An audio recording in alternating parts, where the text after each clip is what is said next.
Nation, welcome to the show. I guess I honestly don't know why you're here. If you're an angry Notre Dame fan right now, you have come to the right show. Boy, what a tough one. Notre Dame loses 16-14. Mike, I've got my Malort with me. I am hanging in there here recording this on a Sunday afternoon. Brutal. How you doing, man? I think we're all pretty much in the same spot. You could tell. I also have my favorite beer, by the way. I'm using every piece of medication available. I saw people tweeting yesterday during the game, making comments like, "Okay, I need to go check my stores of alcohol because this game it's feeling like one of those Oh moments." And man. I think that was pretty spot on. It definitely, you could tell. I mean, obviously the first drive that we had, we're going to get into it more, but the first drive was great.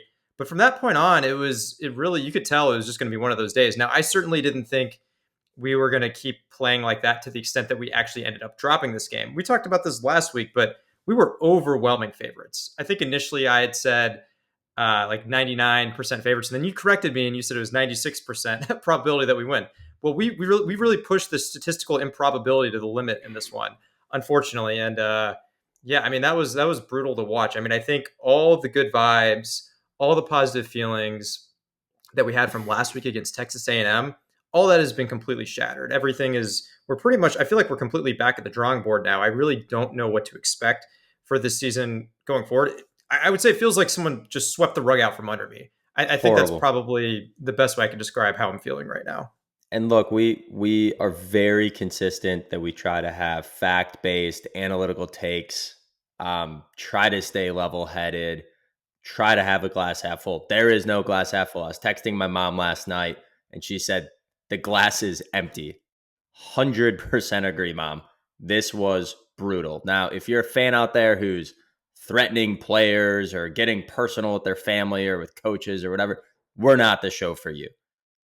We love this team. We love this program. We think Marcus Freeman is a great person, and Riley Leonard and up and down this roster is really, really great people that we love backing.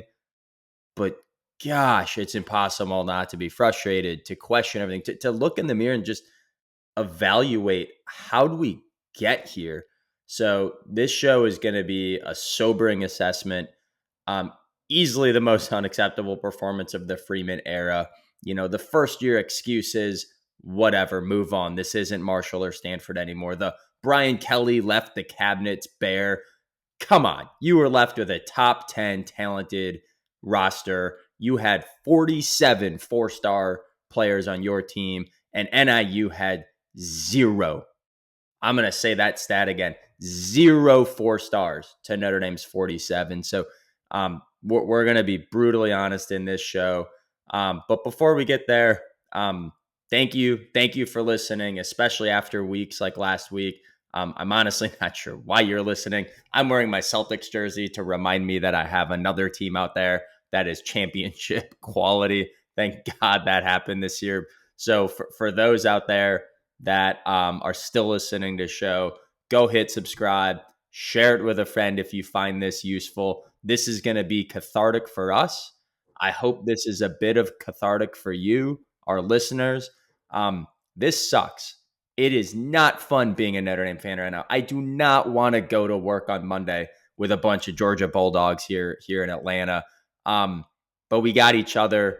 Mike, you're one of my best friends, and it's moments like this that frankly makes our relationship stronger. And hopefully that's true for you, our listeners, either with Mike and I, we're here for you, or your friends and family and the people you enjoy Notre Dame football with. But gosh, it sucks. At some point, I'm just like, my mind is like, at some point we gotta push through. It's gonna just the odds. At some point, we have to be able to reach that next level. Brett, Not I was today. just gonna make one more comment. So you're Sure. wearing the Celtics jersey. This is not deliberate, but the thought just occurred to me right now. So I'm wearing a Notre Dame shirt, but I noticed that the print on it is kind of faded, and I think unfortunately that kind of represents a symbol for the team right now. So totally It not is deliberate. fading. Yeah. If anything, I probably should have wore, if I was being optimistic, I should have just worn a white tee. It's clean slate from this point forward, but I don't know did if you not can do tell. that, I got my unfortunately. linebacker hat on. It's clearly for the linebacker bar, not our linebacker depth chart. All right. Yeah. We've got a different format for this show than we have, I think, ever before. We'll see if we like it, but we brought it out to kind of air our grievances, put everything on the table. I wrote down about a dozen questions, and then Mike and I, without looking at them, have both answered them. So I don't know what he's thinking. He doesn't know what I'm thinking. I got a feeling they're both pretty darn negative about the state of the Notre Dame football program. So we're just going to go through those questions and we'll see where we shake out at the other end. If you're still with us, we are going to preview the Purdue game at the end. We'll keep that pretty quick because, I mean, clearly the next 10 games, like, I don't know, we're still in the playoff, but I don't know. So, Mike, first question. I'll let you kick us off. The advanced stat that is most problematic in this NIU game was what stat? For me, it was the post game win expectancy. I think Brett, we're pretty similar after any game. That's the first thing that I'm checking because that's the metric that tells you if you were to replay this game over and over again, how would it shake out? And in this case, it says 78% of the time NIU would win the game. So to me, when I see that, that tells me that Notre Dame actually we lost, but we also just got flat out outplayed by We NIU. got So this beat. wasn't yeah, there were some fluky. Certainly, there were a couple fluky things that happened. There was that one touchdown that they had where it looked like watching the game. It looked like we potentially were going to pick that off, but obviously we didn't. And then there was a busting coverage, and they ran that all the way in.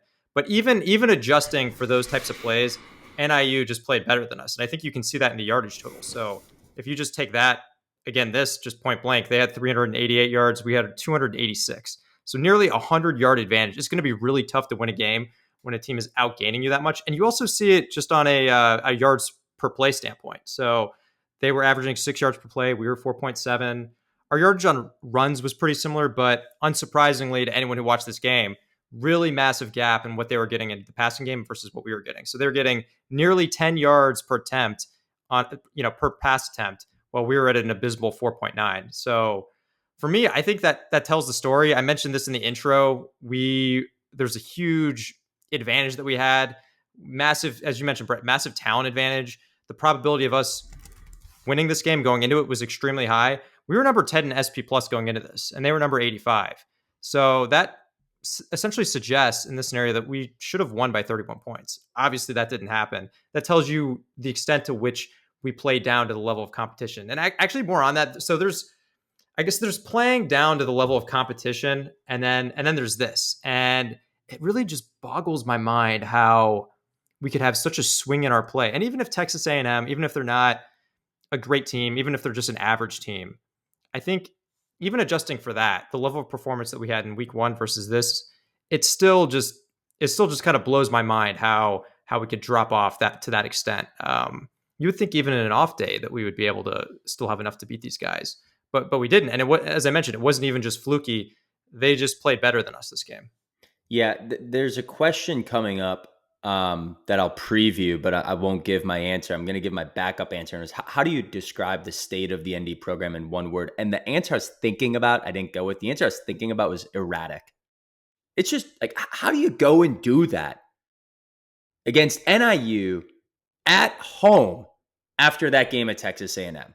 Like the swing that you just talked about is so erratic that like it's like a third grader tantrum. Like, what are we like? How do you just the high to low?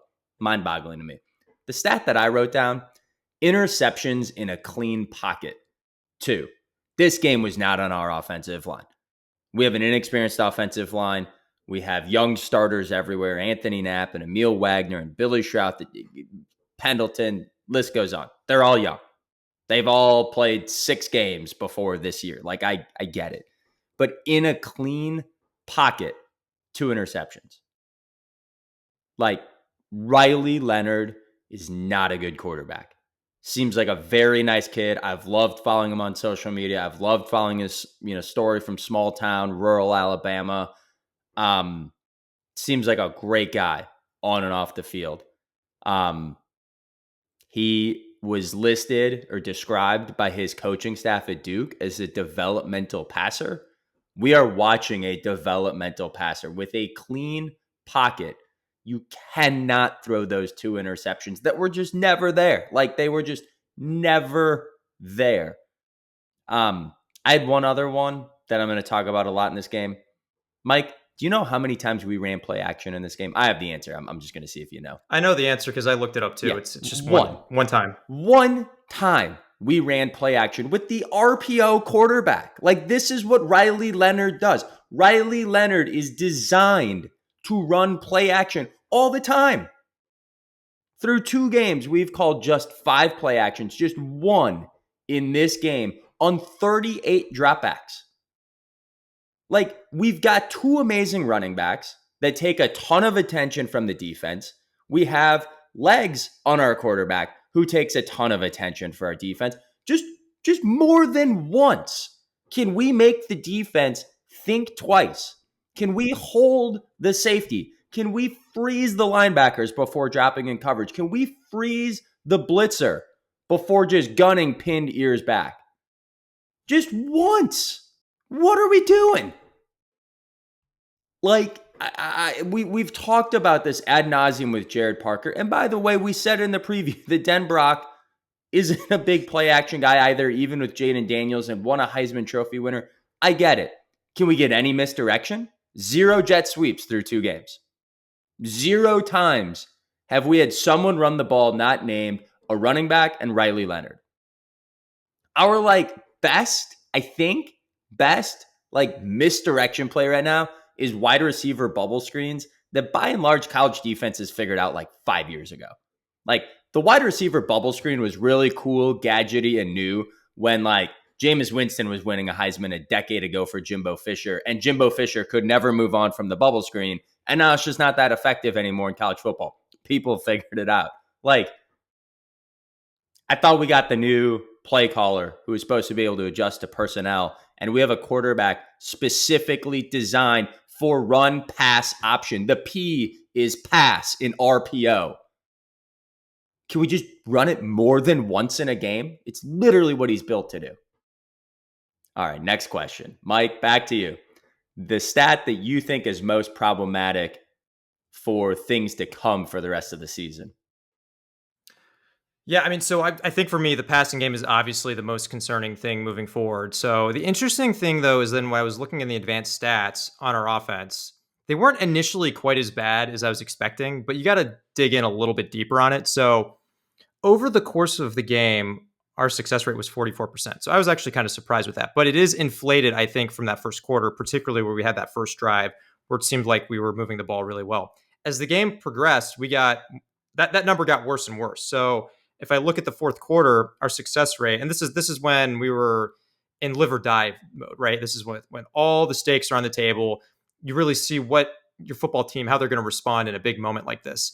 Our success rate was 36%, which is, I mean, that's abysmal. And then if you look even further, if you look at just our success rate on passing downs, 25%. So in obvious passing scenarios, we were not able to generate much at all, which matches exactly what I was seeing on the field. It seemed like Leonard was having a lot of trouble finding open receivers. When there were open receivers, he was a lot of times missing them. In particular, on that last interception he had, I watched that play a couple times, and you could see at the bottom of the screen, there was a receiver and I think it was Greathouse and a tight end, and they were wide open, and he just forced it, deep and threw an interception. So again, that's not surprising to me. And I think if you look at his expected points added per play, so basically this metric says for every play that Riley Leonard has his hands on the ball, how many points on average is he expected to generate?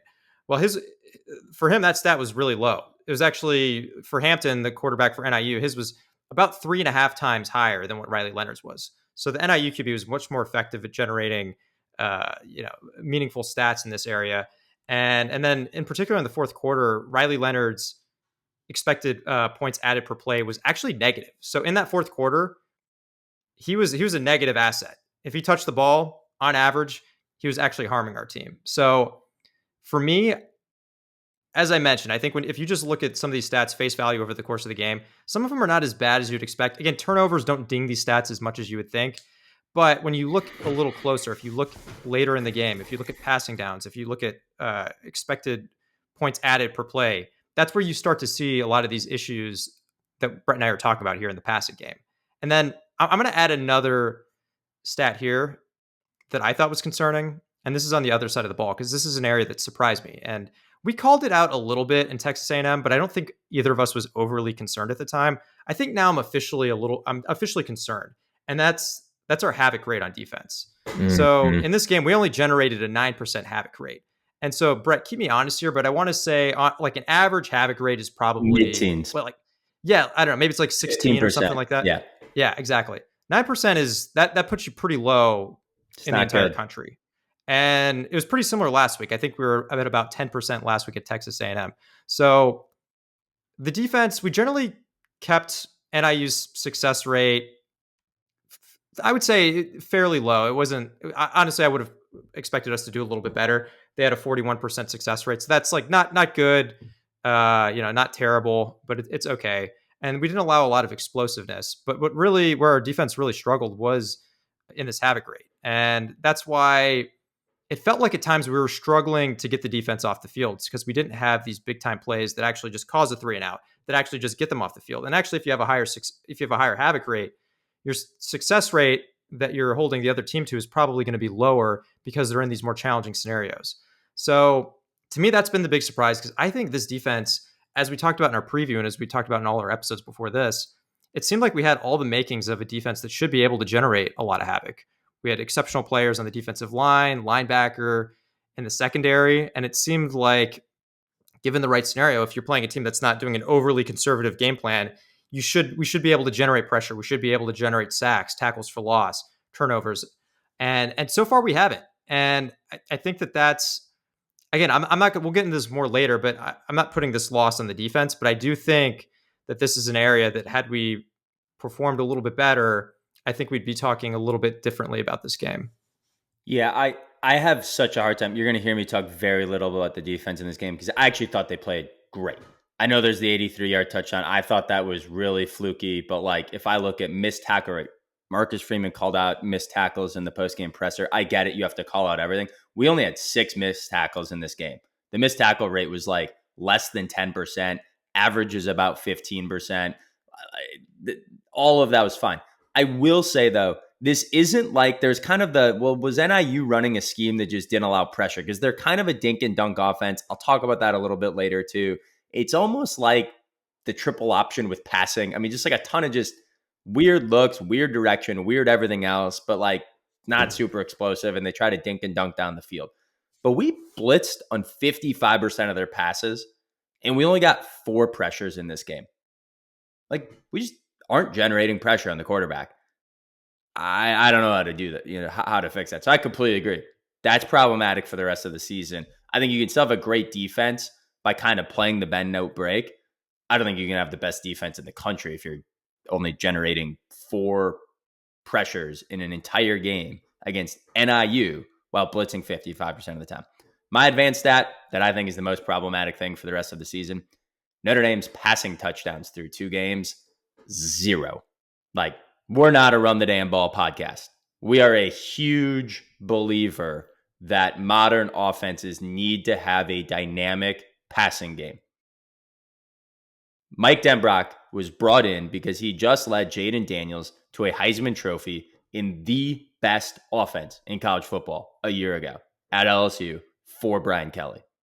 This, I get it. We don't have Jaden Daniels.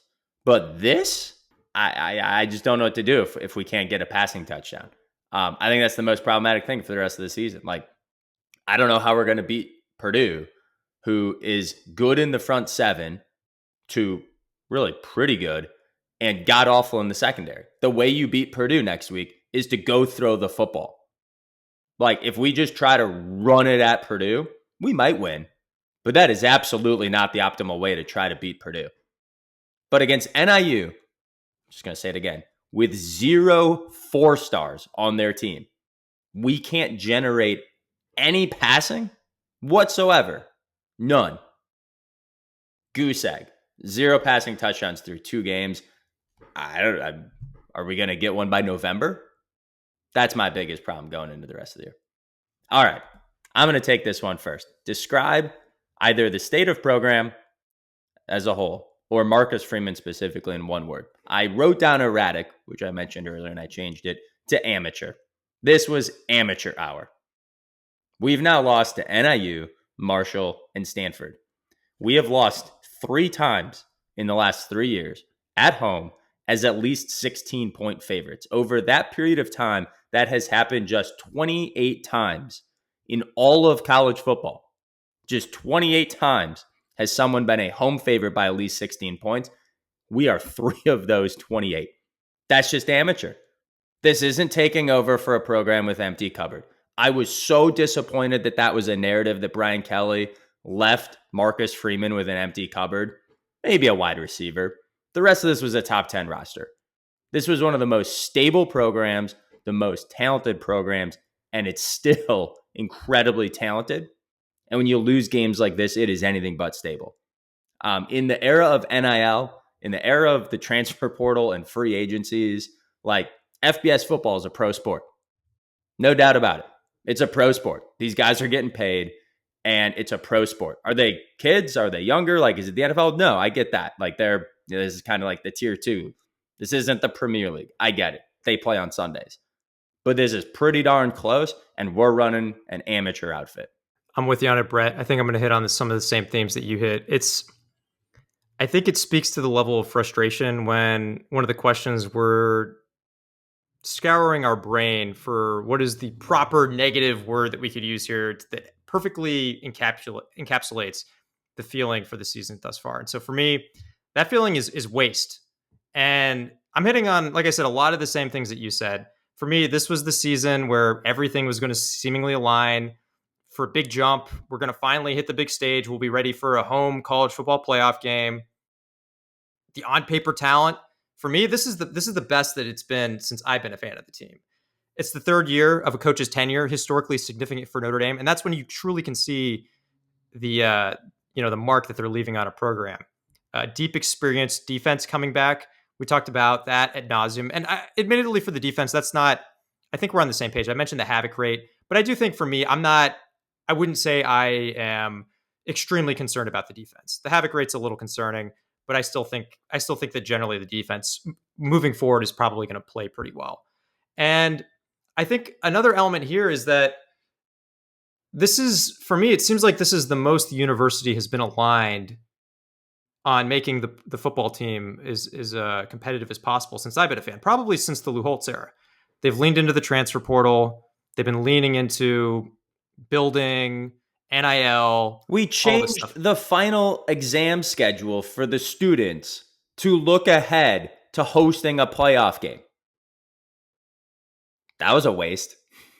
Whoever spent time on that schedule wasted their summer project. I do remember hearing stories about that and thinking, okay, we might be getting ahead of ourselves a little bit. Now, on the other hand, I get it. You don't want to, on the flip side, if you do make it and then we're not prepared, then you look really bad. But the university's they actually have, whereas there have been complaints in the past that we have not really been leaning into all the changes in college football. I think right now we actually have been doing a pretty good job. Now, there's certainly areas that we can nitpick, and we'll talk about this a little bit more later. Undergraduate transfers. We absolutely will. Yep. And that's a drum that we've been beating. Yeah, that's a drum that we've been beating for years. So there are areas you can nitpick, but I think by and large, this is about as united that the university has been since probably Lou Holtz on making the football team competitive. And I think just making things worse is that week one, it seemed like we had a proof of concept. I saw a path to the playoff. I was feeling pretty good. And then it was completely ripped away in a game against what should have been a vastly overmatched opponent. So for me, I think it's just a total waste. This should have been the year. It raises major uncertainty about the program. And if you can't make it happen this year, is it ever going to happen? And I think that's basically how I feel right now. And of course, there are 10 games left. Who knows? Maybe we'll rip off 10 wins in a row. But I think if you lose to NIU at home, odds are you're probably going to drop another couple games at least. Yeah, I completely agree. I love that word.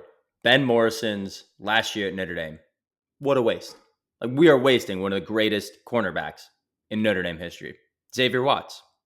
What a waste. Jadarian Price touching the ball 4 times in this entire game and looked amazing. What a waste. How much of this game, moving on to the next question, should be blamed on the offense, the defense, and the special teams? Mike, you take this one. We're definitely aligned on this. So it definitely falls more on the offense. And for all the reasons we mentioned, the passing game, we couldn't get anything moving there. We didn't call enough play action. I think the 2nd and 1 where we threw the interception was also a bit of a puzzling call to take a shot there when we had not demonstrated any ability to do that thus far. So I think you have to, it's a team loss. Of course, it's a team loss. We had 2 blocked field goals. The defense had opportunities to step up and get big stops, and they didn't in those moments. But the way that I view it is that the defense did not play poorly enough to lose the game. They could have played well enough to have won the game for us, and they didn't. Whereas the offense, they played so poorly that they lost us the game. And I think that's how I view it. So I know we could get into percentages, but I think I would probably put like 80% of it on the offense if I had to. So I'm going to take an even more aggressive approach. I wrote down 99% on the offense. The defense did their job. I am not sitting here trying to tell you that this was the greatest defensive performance that Al Golden has ever put together. It is not. In fact, there's a game, if I can get to my soundboard, where we said Brian Van Gorder was brilliant. Brian Van Gorder's defense has played brilliantly tonight. So that's Hopefully when we shut out Michigan. Enough. Yeah, hopefully that's loud enough. Jim, our friend who calls out our soundboard audio, we're getting used to the YouTube videos. We're working on it. Hopefully that one works. So there was a point in time where we said Brian Van Gorder is a brilliant defensive coordinator. That was an NBC broadcast. I am not sitting here saying that Al Golden played brilliantly tonight or put a defense out there that was brilliant, but they did their job. That 83-yard touchdown play was such a fluke. I went back and watched it twice. Like, they just clearly ran the wrong route tree, stuck the ball into a small window, and our 2 guys ran into each other. Their 2 guys almost ran into each other. It was just a weird play, and they got 83 yards. Well, football's a weird sport. It's not a circular ball. It bounces in funny directions. Weird stuff happens. We allowed 13 points in the first 16 minutes and 0 points for the next 43 minutes. I get it. We got some help and a missed field goal and everything else.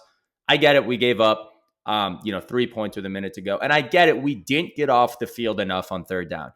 I get all of it. But this was a dink and dunk offense. Other than the 83-yard play, here were their most successful drives.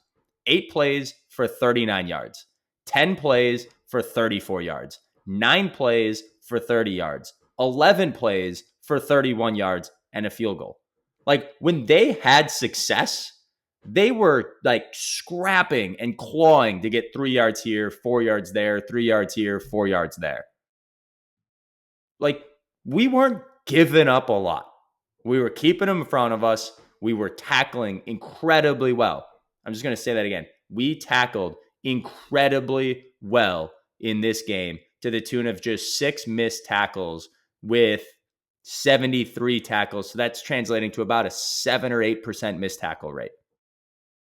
8 or 9%. Great job. The defense, I have no idea how to, assess Mitch Jeter trying a 62-yard prayer at the end. I also didn't have a good view on the 48-yarder, if that was a low kick by Jeter or we just got mauled over on the defensive line. But I looked something up. The average long snap, this is how I just went to a dark place last night on long snapper mechanics. The average long snapper in the NFL is 6'2". And it's about the same for top programs in college football. Like, if you just go around, you're going to find a bunch of 6'3", 6'2", 6'4" guys. And their whole job is to be like tall, lean, kind of basketball player looking guys that can basically equally have the length of a 6'5" defensive tackle and do everything they can to try to pull their arms down. Like, do everything they can to try to not let the other guy jump well. Our long snapper is 5'7". You're 5 feet nothing, 100 and nothing. He's 5'7". We ran out Rudy to play long snapper, and the poor kid got mauled twice. Like, if you go back and watch those field goal blocks, our long snapper just got demolished. Our backup long snappers are 6'3" and 6'4". I got an idea for next week. Let's have one of the tall guys long snap. Our long snapper is 5'7", going up against 6 defensive tackles. Well, no duh, the field goal got blocked. Like, Irish talk. Was this Brett, just some walk-on, charity event? Brett, I'm with you on it. Irish talk. We're big fans. We're big fans of the Short Kings, right? We're not saying that, but Not on the line, not at the long snapper position. You got to get a little bit of So I'm height there. saving the 1% of this to blame on our special teams coordinator sending out the 5'7" long snapper. 99% on the offense for scoring 14 points against the Northern Illinois Huskies. Okay. That's the key. I think that's the key. 14 points against a MAC team, right? Our defense, you can nitpick certain things, but at the end of the day, they did everything that they needed to. Not their best performance, but they did everything they needed to do to just give us a chance to win. You just needed the offense to do something, and they didn't, unfortunately. So I'll move on from the long snappers. I'm sure he's a very nice kid. Walk on, has worked really hard to earn his spot. What are we doing? Amateur hour. All right, Mike. I'm slowly getting my cathartic relief here. What did we Irish Talk get wrong about this team? We previewed this thing for all of August. We've been researching this for the last 10 months, and we didn't see this coming. What did we get wrong? It's interesting because I think for us, the offensive line, we flagged that. That was an area of concern. And so far, I think they've actually done better than I expected. But where we really, I think, got it wrong, and I think largely, I think this is true for most people who are analyzing Notre Dame coming into the season, was the passing game. You mentioned Riley Leonard, developmental prospect. And I think there was some concern that he was out for all of spring ball, right? Got a bit of a late start into the fall. And people mentioned, okay, this will limit his ability to get some cohesion with the receivers. But I think everyone kind of just pushed that into the back of their mind. And once we got into fall camp, at least for me, I started seeing more of the optimism. I started seeing more, okay, our receivers were pretty bad last year, but on paper, it seems like our receivers should be better. Riley Leonard, great runner. Seems like he should, at times, he's been a good passer, but not consistent. I think with Mike Denbrock, we should be able to see the better side of Riley Leonard, help him develop. And I think the reality is that the passing game has been, I think, beyond the worst case scenario, beyond what I certainly expected. You mentioned 0 touchdowns through 2 games. I think there are only a couple other teams in all of college football who have yet to throw a passing touchdown. And I mean, there are multiple parties you can blame here, but a lot of it does fall on Riley Leonard. I think it's, as we mentioned before, we've seen him struggle, work through progressions. We've seen him miss open receivers. The pressure in particular, when I looked up how he performed under pressure through Pro Football Focus, his performance is really bad under pressure, especially this game. I think he was in the 20s, honestly. So just quick context and Pro Football Focus grades. If you're below 60, then Brett, keep me honest here, but that's basically below replacement level. So you could just grab anyone off the bench and they should be able to do anything. 60s is an average starter. Yeah, exactly. 20s. If you're in the 20s, that is, you're actively hurting the team. And he was under pressure for a decent chunk of this game. Under pressure, he was 2 for 8 and averaged 1.8 yards per attempt. He was 2 for 8 under 13 dropbacks.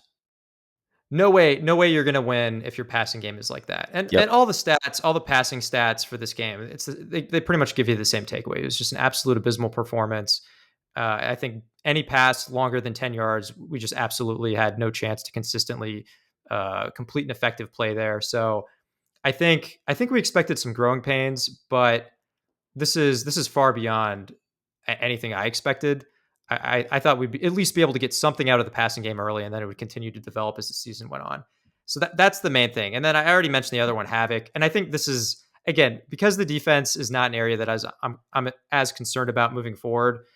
This one doesn't really bother me quite as much, but that is something that we need to fix moving forward, and that is generating more havoc. Brett, as you mentioned, we've been sending a lot of blitz, and the pressure hasn't been getting home. So that's something we got to figure out. That's something that we got to be able to do more effectively. But for me, those are really the key things. And I think passing that's the primary story here, the passing game. Yeah. I wrote down Riley Leonard, and I almost wrote down Mike Denbrock. I'll come back to Denbrock here in a little bit, but they are related. And what got us excited about Denbrock was the ability to adjust to personnel, but also like second game as a coordinator, new QB, entirely new offensive line, a ton of transfers at wide receiver. I think everyone just kind of forgot how hard it is to pull this all together. And we're seeing that play out.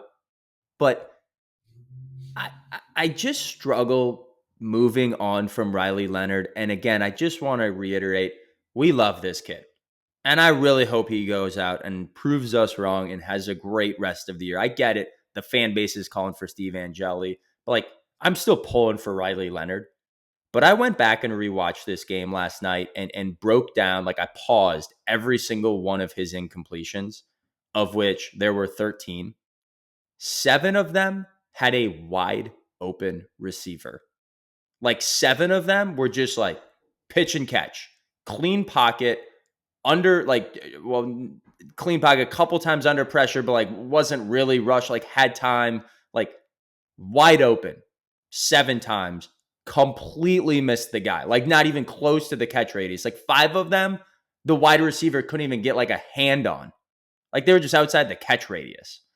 Wrote down 4 additional bad decisions, and I think they're worth going through because I think these 4 plays lost the game. And you're not even going to hear me talk about the game-ending interception or what led to the game-ending field goal drive. The game was tied 7-7. It was 3rd down. NIU had an all-out, 0 safety blitz coming. They brought 6 and had 0 safeties. So we are man-man everywhere else. And he pump fakes to a guy who is in one-on-one coverage, pulls it down, looks the other way, gets sacked, we punt. The offensive line protected. They held it together for 2-3 seconds. And if you see a 0 safety all-out blitz coming your way, you are looking at your first progression and letting the ball rip one-on-one and hope your guy makes a 50-50 play. That is just like high school football 101 is you grip and rip that ball. The second one was the first interception. Took way too long getting to his 3rd progression. The 3rd progression was open, but not anywhere near by the time that Riley Leonard saw him. He was completely covered by the time Riley Leonard saw him. Forced it. Interception. Another one, we're down 13-7. It was 2nd and manageables, like 2nd and 7, 2nd and 8. And we had a wide open RPO up the middle. Like the handoff was wide open. And Leonard took it, ran it to the outside, took a 2-yard loss. We had 3rd and long and punt out, incompletion on the next play and punt. And worst case scenario, we're looking at 3rd and short, wide open run up the middle. And like RPO reads, the easiest part to get right is the first handoff. Like if you see the open, like the middle is open, you hand the ball off. Like it's the first read and just completely missed it. The other one was towards the end of the first half, that backwards fumble sack. Again, he had plenty of time on a play where NIU came with a blitz. Like our offensive line held up. We gave up a pressure, but relative to their blitz, held up just fine. And we had one-on-one coverage, and he doesn't throw the ball. He holds it. Then very, very risky, like tries to throw the ball away and throws it backwards. And we are very lucky that ball went out of bounds because if NIU picks that up, it's a scoop and score touchdown. Moves us into 3rd and forever. We get bailed out by an NIU penalty that puts us back in field goal range, and we, of course, still missed the long field goal. But it took away a touchdown opportunity. We had a chance to go score at the end of that drive. And he completely took that away with a very, very, very just bad decision. It's not even like he panicked and then fumbled the ball. Like it was a bad decision before we ever got there. And I get he was injured in spring. I get it's a new offensive coordinator. I get it's a new playbook. Like this guy doesn't look ready. Like he just doesn't look ready to be playing in this offense. And I don't know if that's new system. I don't know if that's new home. I don't know if that's the injury. Like there's a bunch of reasons to explain why. But if you miss 7 wide open throws and on top of that have 4 other plays that like in any other situation, we would talk about one of them on this show. And we're talking about 4 of them that were like very, very, like could have been way worse. Like we're lucky all that led to was 2 punts, an interception, and a very bad backwards fumble sack. Like they could have all been catastrophic. He's just, we have to be seriously considering whether or not he's the quarterback next week. All right. So passing game, you and I completely misread. I think everyone probably misread. What did the rest of the fan base or the media get wrong about this team that you think we got right? Like what's the moment where like, Mike and I should be saying, told you so. So, I mean, I think it's the same, right? I mean, I think certainly there were concerns about the passing game, but I guess I'm going to answer this a little bit differently. I think this is something that we have talked about offline, and I think this just more broadly allows the media to not necessarily get a good read on what's going on, and that's access to practice. That's access to what's actually happening in camp, and I think access to players from like an interview standpoint, that's actually gotten better. There are a lot of you hear a lot of interesting sound bites. You hear a lot of interviews with players, but in terms of beat reporters actually sitting on the sideline, watching our players compete in practice, that's actually been scaled back quite a bit. So I think A I just, ton, a ton. yeah, Like it's massive. In fact, everyone wanted to complain about Brian Kelly interacting with the media. It's partially like the media got to kind of see the behind the scenes Brian Kelly and then would roast him on detailed questions. And he'd be like, come on, guys, F you. I'm giving you all this access and you're going to turn around and do this to me. Like, screw you. He'd get angry. And then that would become a soundbite. And then we'd all say, oh, Brian Kelly's a jerk. Marcus Freeman, like for better or for worse, just said, hey, I'm going to be super nice and friendly with every single person in the media, but I'm only going to let them watch the Instagram clips. Like, oh, okay. yeah, exactly. And I think, I mean, I'll just look back to it was Wimbush and Book were competing in camp, but then Wimbush was the starter. And I remember seeing a lot of reports coming out with concern that about Wimbush's accuracy, right? People like Brian Kelly and the coaches were talking up Wimbush and how he's looking comfortable in the offense, his accuracy had improved. But if you're reading insider reports, they'd be like, actually, I saw a drill where they had to hit the net, and Ian Book was hitting it every single time, and Wimbush was missing it more times than not. And then, sure enough, when we get into the games, and then our passing game is absolutely struggling, those same reporters can say, "Hey, Coach Kelly, what are you doing? Like, have you considered making a change in Book?" We saw them in camp. We saw Wimbush struggling, right? And what I'm very curious about is if we had that same level of access in this offseason, if there would have been a similar story. And maybe it wouldn't have been so surprising if the passing game is struggling. Now, look, I don't know that Angeli is like Ian Book, right? But I think that level of access, I understand why Freeman doesn't want it because it can be very annoying at times. You have people picking apart every little detail. But the advantage is that it can allow the media to keep the coaching staff honest a little bit. So maybe they actually get to some of these changes when necessary a little faster than they would otherwise. It seems more reasonable. And so I think, again, Brett, I'm kind of not totally answering your question here, but I think I'm kind of answering more why I think the media would have just gotten a bad read on this team as a whole. And I think that's just because, yeah, like you said, it's just very limited access. You're getting information from coaches, people on the staff, and that's really the only information that you're able to get. And of course, there's going to be heavy spin on it, right? So it's kind of hard to read between the lines. You're going to be hearing, oh yeah, Riley Leonard, he's looking comfortable in the offense. Well, of course you're going to hear that. They're not going to be telling you, oh, this offense is looking like a total nightmare in practice. You got to be positive. So yeah, I think that's for me. I think in hindsight, it kind of makes sense why a bunch of people were may have misread certain elements of our team, particularly on the offense. I think that's a great observation on because there's this whole, we were going to preview it. We've got some material on this. I forget what they even call it. The Here Come the Irish, the Hard Knocks version of Notre Dame football on Peacock. But it's like Notre Dame made the content. Like we're only showing highlights. We're not showing like every rep. And so that access to the media, I think is a really interesting observation. I wrote down the wide receiver room. We cautioned about this. I think Bo Collins is okay. I don't think he's like a stud. I don't think he's going in the first or second round in the NFL. He's our leading receiver with 10 catches and I think a little over 100 yards now through 2 games. But he's kind of like a wide receiver 2 or 3. I don't think he's a wide receiver 1. And I don't think anyone else in that wide receiver room is playing like a WR1 right now.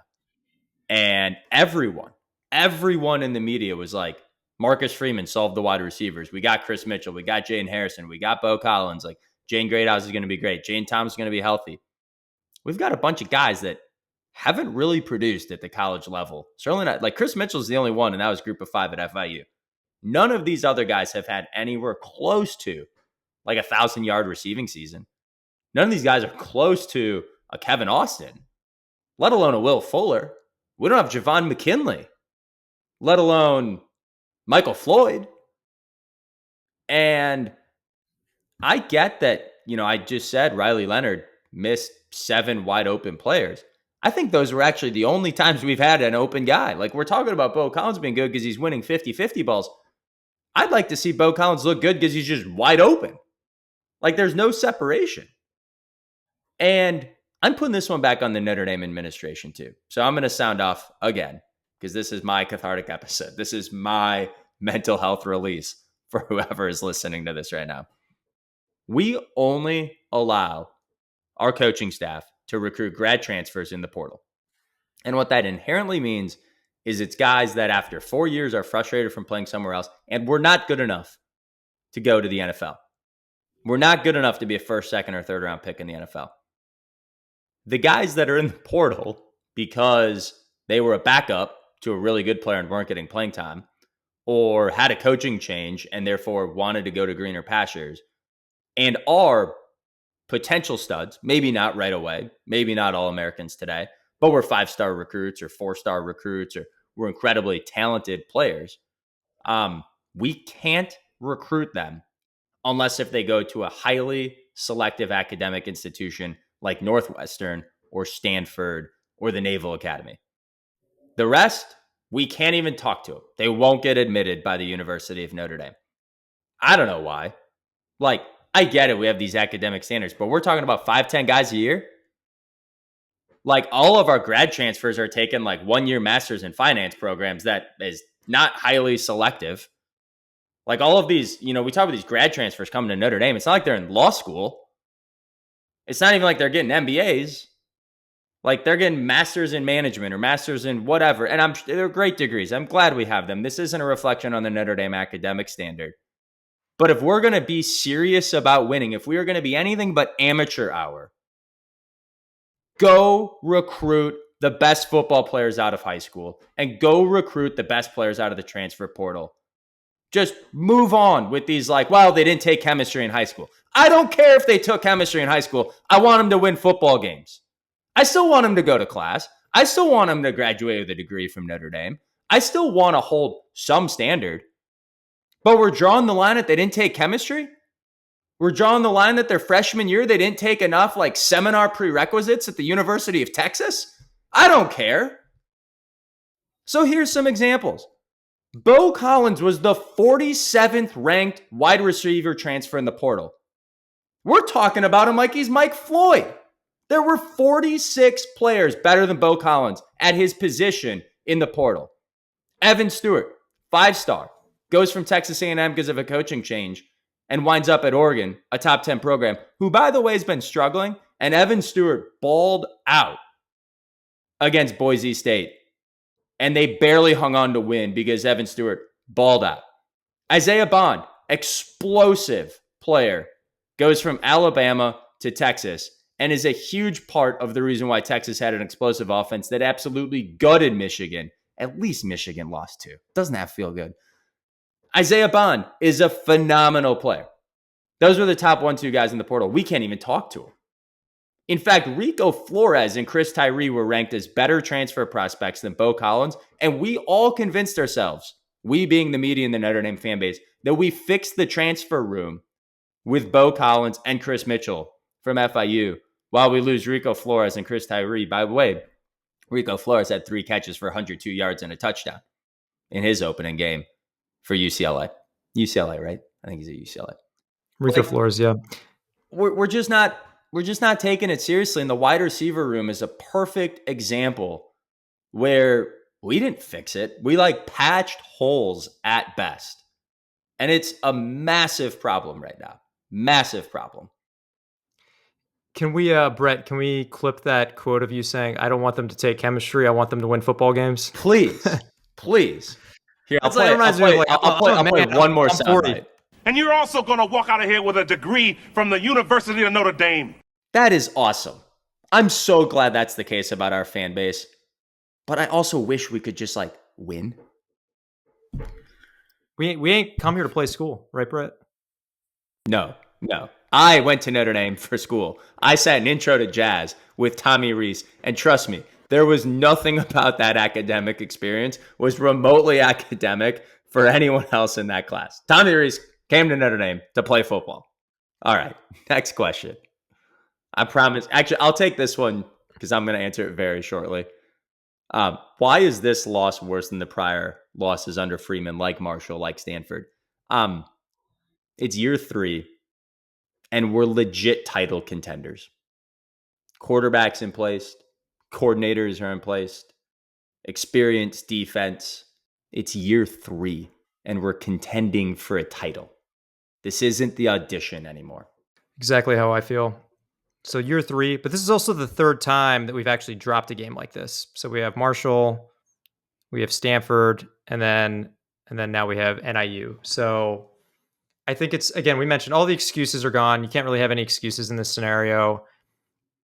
And this was, if you wanted to build towards a championship team, these are the issues that you have to figure out as a coaching staff. And the fact that this has now happened for the third time, that unfortunately gives me no confidence that we're ever going to be able to figure this out. And I think that's a pretty depressing place to be as a fan. Okay, next question. And I think you said that you were going to answer this one slightly differently because you asked me a clarifying question. So I wrote this question. I'll answer it first, and then I'd be curious how you're going to reposition it. But there's a framework that a lot of business executives, a lot of CEOs take when things aren't going well and they need to look at transformative change. And it's, what do we need to stop doing? What do we need to do more of? Something we're already really good at, we need to do more of. And what's something we're not doing right now, but we need to start doing? And if you can identify those kind of one thing, just focus on the one big thing in each of those areas, it's a pretty good path to change. And I ask this question because if you listen to Marcus Freeman's, post-game presser, and it's a post-game press conference the guy's just had the worst day of his professional career. So I'm going to cut him slack on what he says to the media. I don't really care. But I do get a little concerned when I start hearing things like, our tackling was terrible. I'm like, well, no, statistically, your tackling was phenomenal. If anything, I'm actually a little worried, do we now go and just say, bench a lot of the, rotational players to try to clean up tackling or something? I don't want to overreact. So I wrote down something to do more of. Get Jadarian Price the ball. The guy had 4 carries in this game. Are you kidding me? He's our second best skill player behind Jeremiah Love. Our top 2 RBs got 15 carries in this game. Got 15 carries in this game, and we called 38 dropbacks to pass. I get throwing the ball. I'm not a run the damn ball advocate. I believe in modern college football offenses needing to have a dynamic passing game and being balanced. But your running backs getting 15 carries and having success while throwing the ball 38 times, we need to get Jadarian Price the ball more. And we need to get Jeremiah Love the ball more. Do more of that. Start doing play action. I already talked about it. It's a staple of a modern college football offense. Please, for the love of God, call more than one play action next week. Start doing that, because right now we're not. Stop throwing it deep when we're trying to milk the clock. On our last 3 drives with a 14-13 lead, so we had 3 opportunities to go ice this game. We go unsuccessful run, short pass, deep incompletion. Second drive. Unsuccessful short pass, unsuccessful run, deep incompletion. Third drive. Successful run, medium pass, deep pass was the interception. So in those 10 plays, trying to milk the clock against NIU of all teams, we ran it 3 times to 7 passes. And I think I had 4 of those 7 passes, maybe 5 of those, as medium to deep, 10 plus yards down the field, 8 plus yards down the field. And we were running the ball. I get it. In those plays, we had a couple unsuccessful runs. But those drives cumulatively took 4.5 minutes off the clock. They averaged 90 seconds. We got to stop trying to throw the ball deep because Riley Leonard ain't got it. I know it's frustrating to watch dink and dunk pass attacks, but I'm sorry.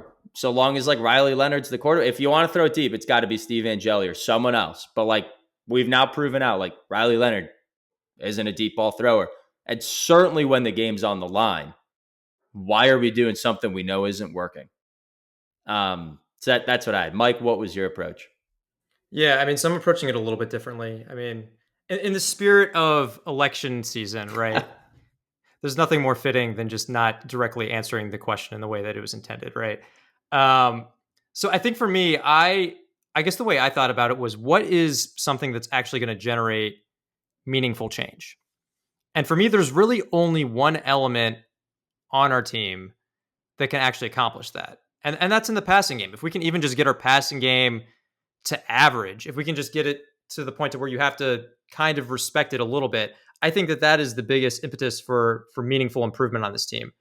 And then going into that a little bit deeper, I think that there are only a couple ways that you could potentially even do that. So one, the obvious one that everyone is talking about right now on media, on social media, and that's do you look at replacing Riley Leonard? And I'm not saying that's the answer, but I think you have to look at it, right?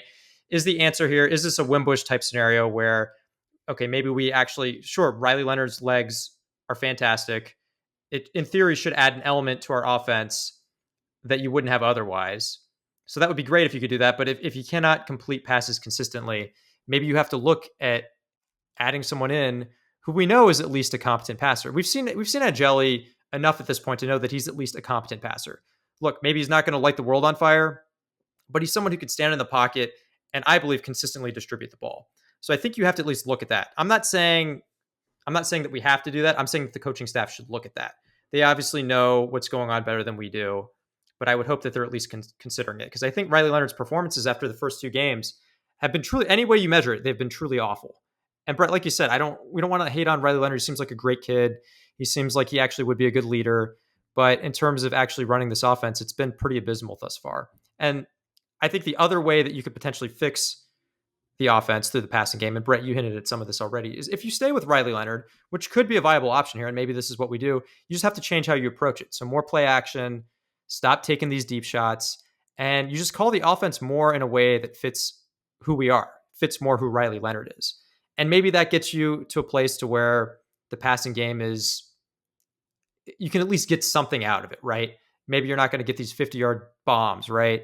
But at least we're not consistently putting ourselves in tough positions because we're getting 0 yards consistently on any pass further than 10 yards out.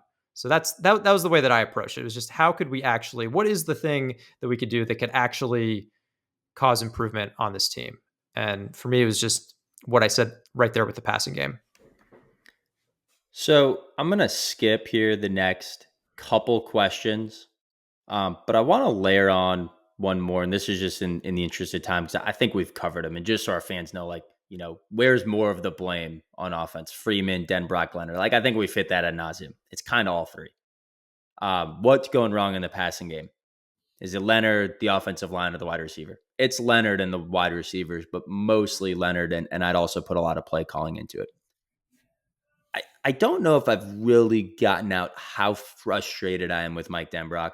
I know I've talked about play action, but I've got one more here that I want to touch on, and then I'm going to move on to a kind of more holistic question and kind of looking forward.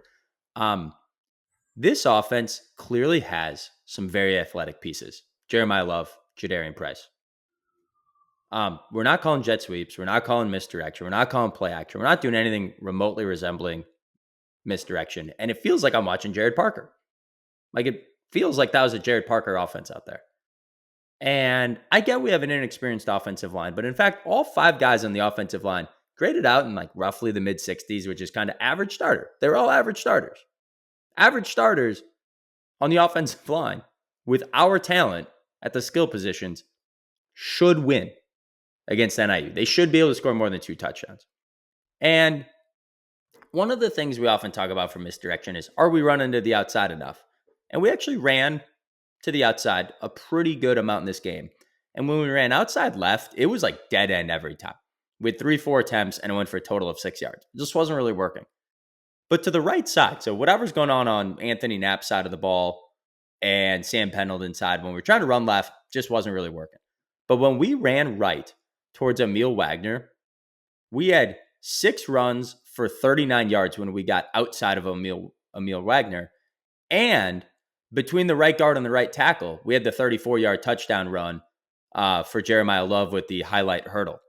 So anything towards Emil Wagner and Billy Schrauth, like if you got outside of Billy Schrauth, if you got to the perimeter with those 2 guys in front of you, We ran 7 times for 73 yards for 2 touchdowns.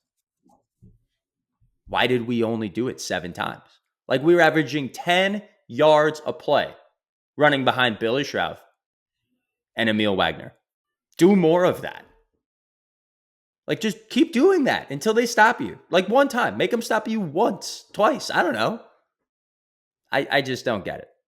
All right. Yeah, Brett. I mean, there was one play in particular. They called it out on the broadcast. I think it was a touchdown, but it was one of these types of plays that you're talking about, right? Run to the right. And actually, interesting on this one, Ashton Craig came over and did a pull block. Yeah. Right. And they were calling it out. So it seemed like, as you're saying, it was pretty effective to the point to where the broadcast actually selected one of these plays and said, "Oh wow, look at how well Notre Dame executed this blocking scheme right here." Right. And I think it's like when we're talking about play calling, it's stuff like this. And hopefully, if we're looking to be optimistic, hopefully as the season goes on, we kind of lean more into this stuff. And that's what you tend to see from better offensive coordinators. I know people like to hate on Tommy Rees, but one thing that I always liked about Tommy Rees is that as the season went on, these areas that we would identify, he also seemed to identify them, and then he would lean into them more and more as the year went on. And then surprise, surprise, our offense became more efficient. So it'll be interesting to see if Denbrock does the same here. Although, unfortunately, with this loss to NIU, it almost feels like it's just too late at this point, right? Obviously, we can go out and win out and make the playoff, but we've already dropped the game to NIU. So it's just a lot of this, I would say any improvement from this point onward, sadly, feels like a bit of a hollow victory. So this is a question we had further on. I'm going to ask it now because you touched on it. Do you think Riley Leonard should start next week? I'm kind of on the fence about it because I'm not one of those guys who just is saying we need to, cut this person immediately, go to the backup quarterback. The backup quarterback is always the most popular player on the team, right? If the quarterback's not doing well, I think there are examples I can think of where it hasn't gone well. Like, for example, Drew Pine, right? Drew Pine, everyone was saying, oh, Drew Pine's going to be, we should give him a shot. He'll be really good. And definitely not. He definitely struggled, I think, in a more prominent role. But with Angeli, it's interesting. I would say that I have a little bit more confidence in him, a little bit more certainty because we've seen him play a bit more. And I think we've seen him be effective at times. I feel confident that he could be a solid quarterback, particularly in the passing game. So I think if I had a pick, and again, I mentioned this, I'm very 50-50 on it. I think I would probably actually do it at this point. I feel like these types of scenarios, it's better to make a change earlier than later. Like if we have 2 more games where Riley Leonard is grading out in like the 50s, right, on Pro Football Focus grade, like below replacement grade, if we're still not getting any passing touchdowns, I think at that point we'll be like, oh, what the heck are we doing? We should have made a change 2 weeks ago, and maybe we win those games and but still look bad. But I don't know. Maybe we drop another game. So I think it's one of those scenarios where if something is kind of in crisis mode, which I think our passing game is, if there's something that you can identify that seems like a reasonable fix, and I think Angeli, giving him a shot, it seems reasonable to me. I think you might have to do that in order to at least give us a puncher's chance to improve the rest of the season. The coaching staff should definitely evaluate it. My initial reaction is that Steve Angeli looked amazing against Oregon State, who not only lost their coach and their quarterback, but also lost their conference. Like every single player on that Oregon State team of any meaningful substance was not playing in that game. Like it was a scrimmage. Steve Angeli looked really good in a scrimmage. I don't know. Like I haven't seen Steve Angeli in practice. I haven't seen Steve Angeli ripping throws next to Riley Leonard. I'd give him some practice reps. I'd give him some first team looks and evaluate it. I also get concerned on the other side that it's not reported definitively, but I think the general consensus is Riley Leonard's making around $2 million. And Notre Dame boosters have paid for that. And so if you pay for a guy $2 million and he plays 2 games, doesn't throw a passing touchdown and gets benched, are you gonna pony up the money next time? But what's worse than that is that that's the sunk cost fallacy. That $2 million has been spent. It is out the door and it's not coming back. And there are so many examples. My favorite one is like the LA Angels just kept playing Albert Pujols because they had him on a 10-year most expensive contract ever. And Albert Pujols stunk.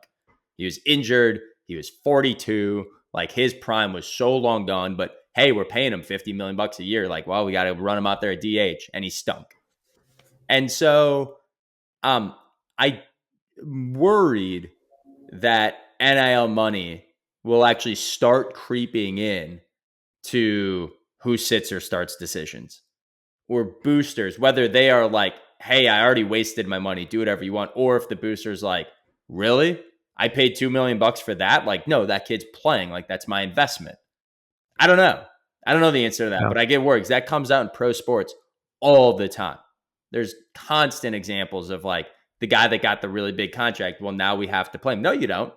You don't have to play him. Like, you made that decision already. There's nothing you're doing is getting that one back. That cat's out of the bag. Yeah. So my biggest thing though is if we're still in the playoff, so these coaches should be thinking with the 12-team playoff, what is my best chance to win the game next week? If we lose again, I don't even want to see Steve Angeli. Like, put CJ Carr in. Let's go develop the future. Like, but we're not there yet. I agree though, we should be evaluating it.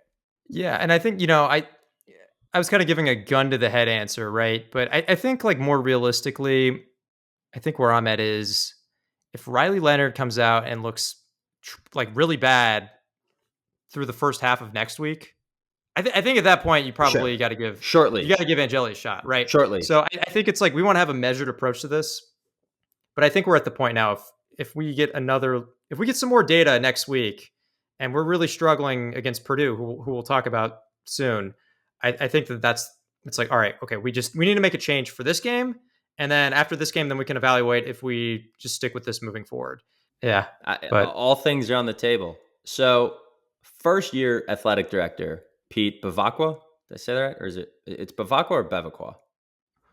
I think it's Bevacqua. Bevacqua? All right. Well, if not, yeah. Malort shot coming our way from the mispronunciation. Someone can correct us later. Certainly isn't coming into this season thinking, oh my gosh, I might need to hire a new head football coach. Mike, should Freeman be on the hot seat? Is he on the hot seat? No. So he's definitely not on the hot seat right now. I don't think he won't be this season. But I think if we miss the playoff, right, if we have another 8-win season, I think that he'll be on the hot seat next year. And I think that's fair. I think things would have to go really poorly the rest of the season for him to actually get fired or be on the hot seat at any point this year. But I do think that again, if we miss the playoff, if we do not respond after this loss, I think he'll definitely need to be watching his seat next year. Yeah, and the number of times in the pros, in college, whether it's the Cleveland Browns, the Nebraska Cornhuskers, the Florida Gators, like you can just get stuck in mediocrity by having coaches win 8, 9, 10 games, get impatient, have a bad season, and move on too quickly, right? Like Texas sat there forever, and it can take a long time. It can take 3, 4, 5 coaching changes to go and right-size that. Once you hit a level of instability, it's very hard to get back. Look at how long it's taken Notre Dame to rebuild stability in this program. Even Brian Kelly, with a 4-8 season, proved to be a very good decision by Swarbrick to bring Kelly back. Because what happened from 17 to 21, some of the best Notre Dame football since the Lou Holtz era. So I agree. But all of that being said, the evaluation on Freeman right now, I kind of keep saying, I keep hearing from fans and friends and media and Twitter and everywhere else of, really great guy. At least he's not an asshole like Kelly. Okay, fine. At least he's a good recruiter. That ain't true. Like we've said that on this show. Like his recruiting is right on top of Brian Kelly's. And so maybe that's a Notre Dame thing. Maybe that's, but I don't know. Brian Kelly's recruiting 5 stars now at LSU. So maybe Brian Kelly is also a good recruiter and Marcus Freeman is also a good recruiter and they're doing the best they can at Notre Dame. But he's not step change improvement over Brian Kelly. And we are not getting the in-game coach that we got with Brian Kelly, at least in the second half of Brian Kelly's tenure. Like if you remove Tulsa and Oklahoma, Tulsa and South Florida and Navy in his first 2 years, once Kelly built his program, we did not lose these games. And so, and by the way, I say all that right now, our near 5-star, but really a 4-star prospect, Deuce Knight, is expected to decommit any day now. So get ready for that, Notre Dame fans. Your quarterback of the future probably isn't going to be on campus next year. So we're not recruiting any better than we were in Cali. We're losing these games. I remember when Freeman was hired that offseason, I asked every single listener of the show that I met that summer, what do you think would be a realistic outcome for Marcus Freeman after 4 years? And they'd say, wins one title or all these grandiose things. And I said, if Marcus Freeman averages 9-3 in the regular season, goes 36-12, I don't care if that's 2 6-6 seasons and 2 12-0 seasons, but he just averages 9-3. And by the way, he's gone 8-4 and 9-3. So we're pacing towards that.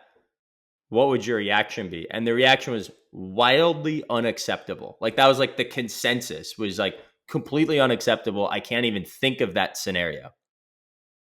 And my answer was, if we go 9-3, we should be really patient, give him time.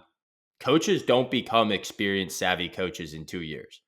And so I get it. He's year 3, but he's still a pretty inexperienced head coach. And I'm not saying that gives him a ton of leash. And I think losing games like NIU is way more unacceptable than, say, I don't know, if we lost on the road at USC at the end of the year and Miller Moss looks like a great quarterback, or we lost at A&M last week. But the NIUs need to be the layups. And so my view of that back then was, if we're 9-3, competitive in big games and not just quite getting there, okay. But if we're 9-3 and getting the doors blown off in big games and losing dumb games over and over again, not okay. We're in that second bucket. We're losing dumb games. So I agree he shouldn't be on the hot seat, but man, he might be next year. And I wasn't expecting that 2 days ago.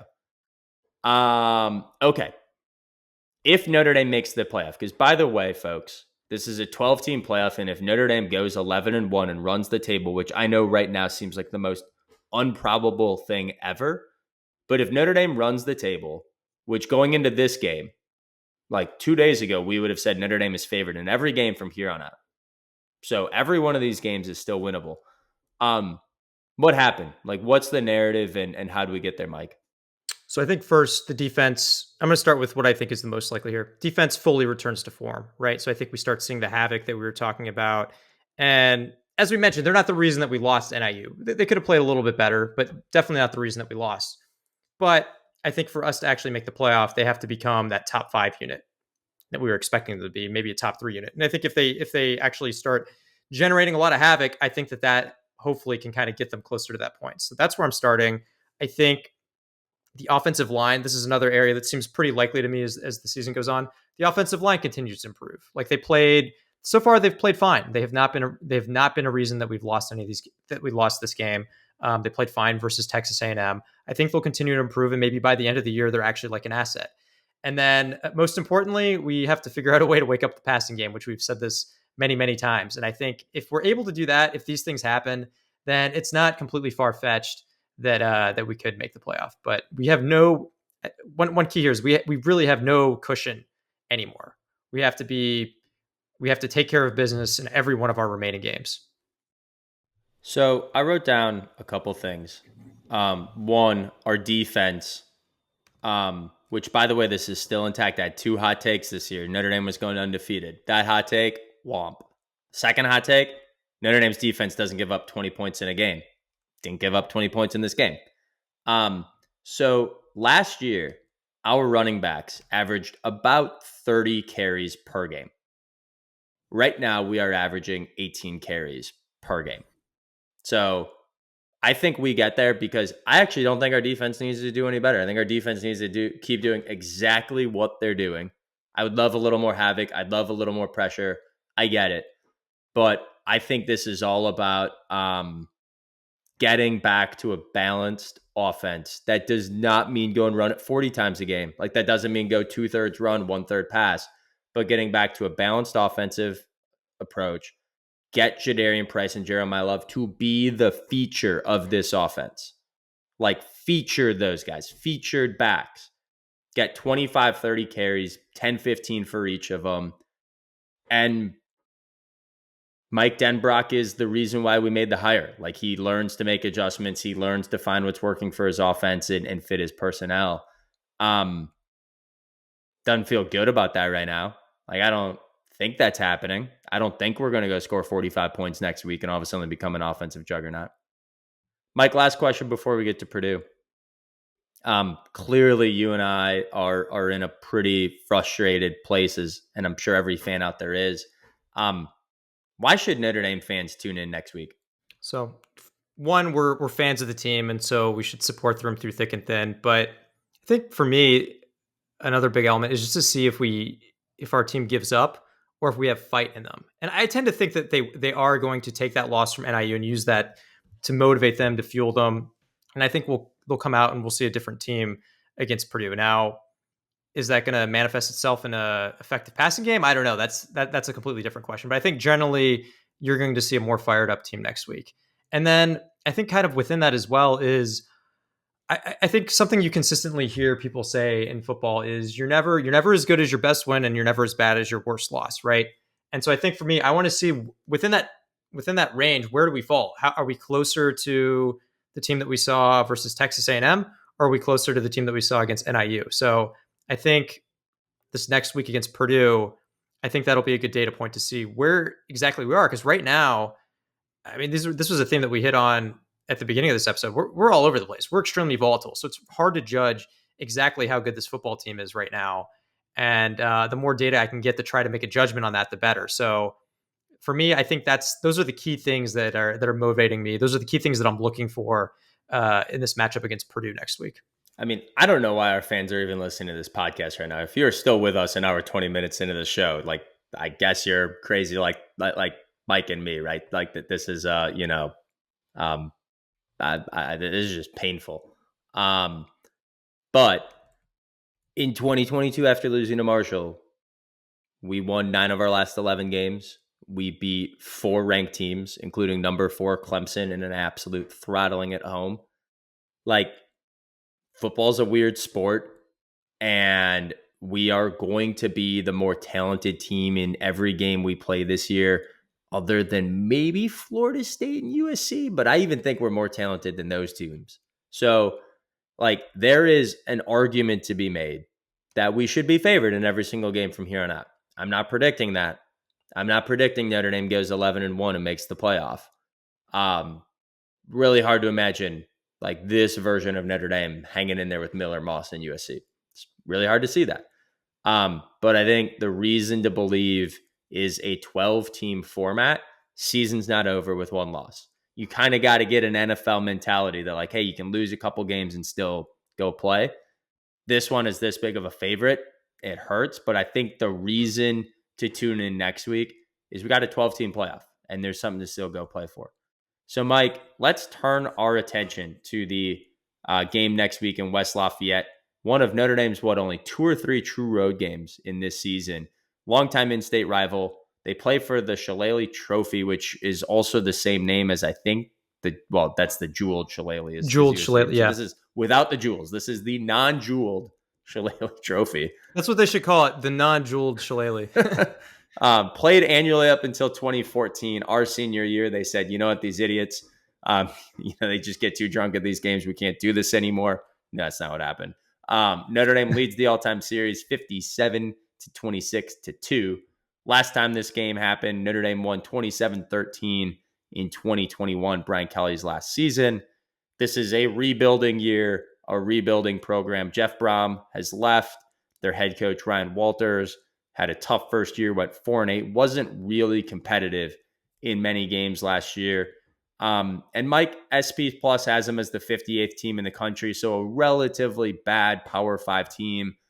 Balanced, but not good. Offense is number 61, defense is number 54, so a little better on defense, but not really good on either side of the ball. Start walking us through how to think about this Purdue team. Yeah, so they've only played 1 game so far this year, and it was against FCS Indiana State. So you don't want to jump to too many conclusions from that 1 game, but they did win 49-0. Hudson Card, transfer from Texas, and when he was coming into Texas, he was actually around a top 60 overall recruit, so someone who at least coming into college had on-paper talent. He threw for He was 24 for 25. So, I mean, even against an FCS team, that's still an impressive stat line.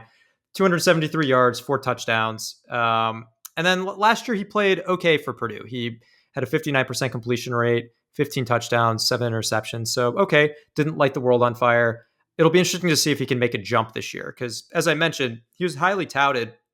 And I want to say Notre Dame, I want to say we either looked at him through the transfer portal or when he was a recruit, but he was certainly someone that there are hopes for his potential at some point in his career. And then moving to the running back room, Devin Maccabee, hopefully I'm pronouncing that right. So that's the key player in the running back room. 807 rushing yards last year, 6 touchdowns, 4.7 yards per carry. So again, someone who's solid, but not exactly, not an All-American by any means. But I think if I'm looking at their offense, one key aspect here is that there's really not an obvious go-to wide receiver. So sounds familiar, right, for Notre Dame fans.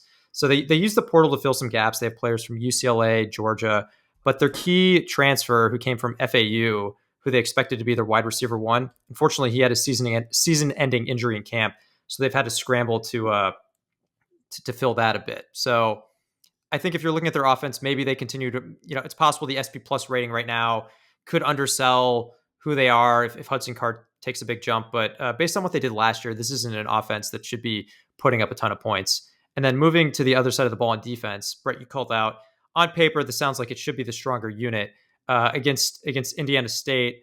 They generated a ton of havoc, 11 tackles for loss, 3 sacks, recovered a fumble, only gave up 154 yards. Again, this is against an FCS opponent, so you don't want to overreact to it too much, but still is a strong result, right? You want to at least see that. One other theme on the defense is just a lack of returning starters. So they only have 5 returning starters. So not a whole lot of continuity experience. But here, Brett, I'm going to kick it back over to you to dive into that defense a little bit more. It seems like the strength of that defense is in fact their front seven, even if they did lose a couple key players. Yeah, I think, look, we'll get to score predictions in a second. I think the early line had Notre Dame as a 12-point favorite. That's already moved to 10.5. Mike, I'm curious, do you know what SP Plus implies if you just kind of took out? It's basically the same. Yeah, it's basically right about the same. Yeah. So about, a 10 to 12 point favorite. And it's kind of a bad matchup regardless for Notre Dame. Like, there's no reason Hudson Card and this offense should be able to go up and put up a bunch of points against Notre Dame's defense. But on the other side, the strength of their team is that front seven. They have a 335-pound nose tackle, Cole Brevard. They expect him to be a force up front. They are talked very highly of the depth of their rotation. You will see a lot of guys cycle through that defensive line. And then Yanni Karlaftis is one of potentially the best linebackers in all of the Big Ten. You should know that name. Karlaftis, his older brother George, was an All-American at Purdue who played in the last game against Notre Dame back in 2021 and was very disruptive in keeping that game close. Where Notre Dame came away with a W, along with Kid Jenkins. So 2 very high quality linebackers to round out that front seven. The question is the secondary. Dylan, might get this one wrong too. Dylan Thieneman was an all Big Ten defender last year. He had 6 interceptions and 106 tackles from the safety position, but that's actually not a good thing. Like, you don't want your safety needing 106 tackles. That means guys have caught 106 balls against them. And so I think that's an area where they really struggled last year. They really tried to fill the gap. They brought in backups at Colorado and Georgia, and they don't really know if what they have works. That's the big, if you go and ask a Purdue beat writer, what's the concern? It's, look, everyone's just going to go throw for 300 yards against us. Like, we can't stop anyone in the passing game. Well, you might be able to stop Riley Leonard and the Notre Dame wide receivers. And so I think one of the concerns here is that they're strong up front. They should be more strong against the run than the pass, which is Notre Dame's strength. And so this is going to be a little strength on strength, weakness on weakness. And what we saw in the first 2 weeks, I don't have a lot of confidence Notre Dame, comes out on top against, a team that's kind of matches up well against us. The one other big thing to take away, though, is they have been decimated in the portal. I think this is an example of those lower tier Power 5 schools when they have a really, big player, good player. There's just no reason to stay at Purdue. There's no reason to stay at a 4-8 team when you could go play somewhere else. So there would have been top wide receiver coming back was Deion Burks. He left for Oklahoma. Their number 2 graduated. Their number 3 transferred to UCF. Their defensive end who led the Big Ten in sacks, Notre Dame already played this year, in Nick Scorton. He's at Texas A&M now. So this is a team that I think has lost some high-end talent, is still strong in the front 7, pretty weak in the back end. Mike, let's get into score predictions. FPI says Notre Dame wins this 73% of the time. You already mentioned Vegas has us as 10.5 point favorites. SP Plus is similar. What do you think happens next week in West Lafayette? I tend to think we respond in these scenarios. We always have, I would say, in the Freeman era. Although this was a particularly crushing loss that we had against NIU. So if there were a game that would, I guess, change that trend and could actually cause the team to question their confidence, question everything about the team, it would have been that game. I tend to lean, though, more towards like a bounce back. So I think for me, I think it's just so hard to get a read on this team right now. I mean, you mentioned it. Like in theory, we should be able to put up a bunch of passing yards, but I don't really have any confidence that we're going to be able to. In fact, I think it's more likely that we'll be having this conversation next week, and we'll be talking about how frustrating it is that we couldn't even get passing yards on a passing defense like this. That being said, I think overall our team will do enough to win this game. I have us winning 30-23, and I think that's going to be. I think our defense is going to do a lot in this game. I think they're going to put our offense in some good positions. I think our run game will do enough. And I think to get to 30 points, I think we're also going to need some, like I said, I mentioned some help from the defense. Maybe we get a pick 6. Maybe we get some turnovers that give us a really short field here. But yeah, I think overall the theme here is the team plays with a renewed passion, and we show that we do have some fight left in our team. It's interesting on the quote unquote bounce back theory.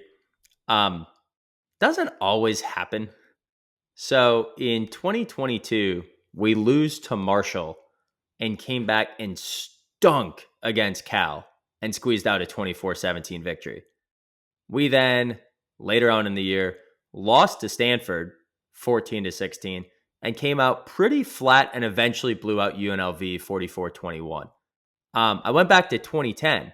We lost to Navy 35-17. And it was like, man, things cannot be going worse. We're 4-4 to start the Brian Kelly era. And we came back and lost the next week to Tulsa 27-28. And then we responded, by the way, and blew out a ranked Utah team 28-3. So I get that it can go both ways. By the way, that was senior game. And I remember we stormed the field for beating number 15 Utah at 28-3, which is just crazy to say Notre Dame fans think that should be storming the field. But I was one of them, so who am I to judge? So I actually get worried that we do come out flat and that there is a hangover from this. There are definitely examples where you then come out and like you are renewed. But I think this is so emotionally draining for this team. It's impossible to imagine they are like locked in and focused for tomorrow's practice. Do they get there by Saturday or not? I don't know. I think it helps. This 12-team playoff format helps. This isn't like, oh my God, the season's over. I can't win a national championship now. How do I regroup? This is, guys, we're still in it. We need to regroup tomorrow. Like, I think that's easier to build around. And I just don't see a path to like Notre Dame being a juggernaut on offense. So I have us winning this game. I wrote down 20-13. So I have us winning. I have our defense playing incredibly well. I see another kind of field goal heavy game out of Mitch Jeter.